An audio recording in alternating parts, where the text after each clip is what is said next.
नमस्कार, मैं हूं आपका अपना विनोद सिंह चौहान। आप सबसे एक अपील, आओ बचाएं जिंदगी की डोर। गुलाबी नगरी जयपुर समेत कई शहरों में मकर संक्रांति चरम पर है, यानी उल्लास चरम पर है। वो काटा वो मारा की धूम है, बाजार पतंगों से रंगीन है। एक एक पतंग का कांप और कन्ना तराशा जा रहा है मेरे दोस्तों। पतंग की सबसे बड़ी मंडी हांडीपुरा, जो जयपुर की सबसे बड़ी मंडी है, और प्रदेश भर में पतंग मांझे की जमकर बिक्री भी हो रही है।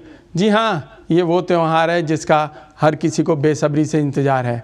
साल की शुरुआत के बाद आने वाला ये पहला त्यौहार है जिसे हर कोई अपने मन से मनाने की कोशिश में लगा है। इस बार कई चुनौतियों के बीच ये त्यौहार मनाया जाएगा। ऐसे में हमारी और आपकी जिम्मेदारी बन जाती है कि पतंगबाजी के इस जश्न में कहीं ज़िंदगी की डोर ना कट जाए, उसे थामे रहें।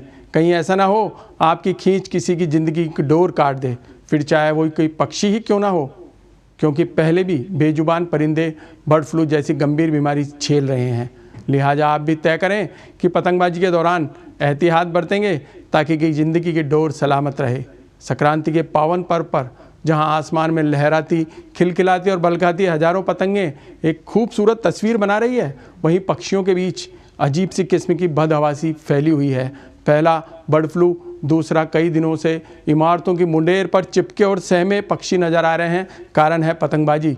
जो हिम्मत कर निकलते हैं उनके सुरक्षित लौटने की संभावना भी कम होती है। ये बताना भी ज़रूरी होगा मेरे दोस्तों कि पतंगबाजी किस कदर लोगों की जान भी ले चुकी है। वहीं बेजुबानों की मौत का आंकड़ा भी काफ़ी बड़ा हो चुका है। पतंगबाजी से देश में पिछले सालों के दौरान सैकड़ों लोगों की मौत हो चुकी है और हज़ारों घायल होकर अस्पतालों में भी भर्ती हुए। हम ये नहीं कह रहे कि आप संक्रांति पर पतंग ना उड़ाएं। निश्चित तौर पर त्यौहार है तो पतंगबाजी का मज़ा भी लेंगे। हम ये भी चाहते हैं कि आप पतंग खूब उड़ाएं, लेकिन हर साल कितने निर्दोष पक्षी घायल करती है ये पतंगबाजी, उनकी जान भी लेती है। इस बात का भी ध्यान रखें। दोपहिया वाहनों के लिए सबसे बड़ी बात, दोपहिया वाहन चलाते या पैदल चलते राहगीरों के लिए भी कई बार ये जानलेवा साबित हुई है और पतंग लूटते हुए बच्चों की दुर्घटनाओं में हृदय विदारक किस्से भी सामने नजर आए हैं। कुछ की मौत छत से गिरने से हो जाती है। इनमें से कई घटनाओं में सावधान भी रहते हैं, लेकिन बच्चों को समझाना काफ़ी होगा।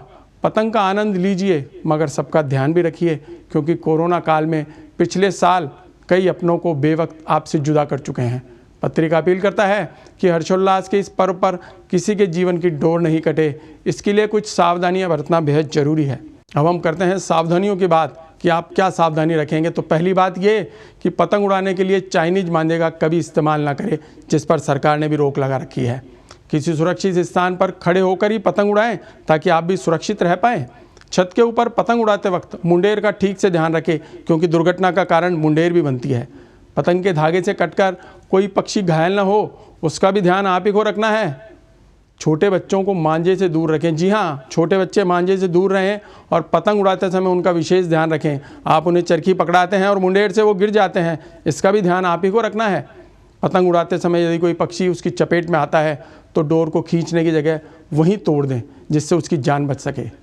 ये भी ध्यान रखें सुबह और शाम के वक्त पतंग उड़ाने से बचा जाए, क्योंकि यह समय पक्षियों की आवाजाही का होता है। जी हाँ, पैदल चलते समय अपनी गर्दन और सिर पर दुपट्टा या मफलर लपेट लें। मास्क जरूर लगाएं ताकि आपका चेहरा सुरक्षित रह सके। बड़ी बात यह भी है कि टू व्हीलर चलाते समय हेलमेट पहनें। इसकी गति भी बहुत तेज़ ना रखें। अगर बच्चा साथ में है तो उसे आगे खड़ा ना कर पीछे बिठाएं ताकि उसको भी पतंगबाजी से बचाया जा सके। और एक बड़ी बात यह भी दोस्तों कि पतंग के धागे से टकराकर कोई पक्षी घायल ना हो जाए, उसका ध्यान भी आप ही को रखना है। उस पक्षी की जान भी आप ही को बचानी है।